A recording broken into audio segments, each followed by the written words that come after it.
I'm writing this from a hotel room, 3 states away from where I was supposed to get married yesterday, still wearing the sweatpants I threw on when I fled the venue. My name is Adriana, I'm 31 years old, and the man I thought I knew better than anyone in the world confessed something on our wedding day morning that destroyed everything we'd built together in 4 years.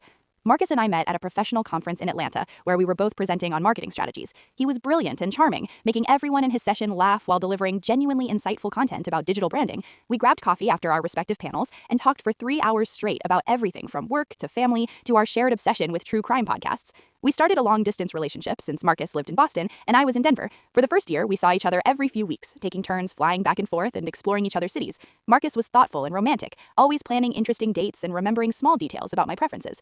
When he got offered a position at a Denver firm and moved to be closer to me, I felt like we were building something real and permanent. The proposal came 2 years into our relationship, during a weekend camping trip in the mountains. Marcus had planned this elaborate scavenger hunt, with clues hidden along our favorite hiking trail, leading to a beautiful overlook where he got down on one knee. It was perfect and personal, and everything I'd ever wanted. We immediately started planning a fall wedding for the following year.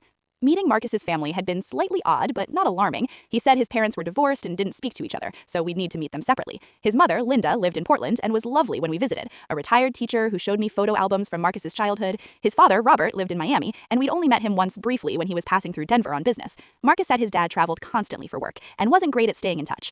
Marcus also said he was an only child, and most of his extended family lived overseas, which explained why his side of the guest list was relatively small. He had friends from college and work who'd be attending, but no siblings or cousins or the large family network I had. I thought it was a bit sad that he didn't have more family connections, but plenty of people have small families or are estranged from relatives.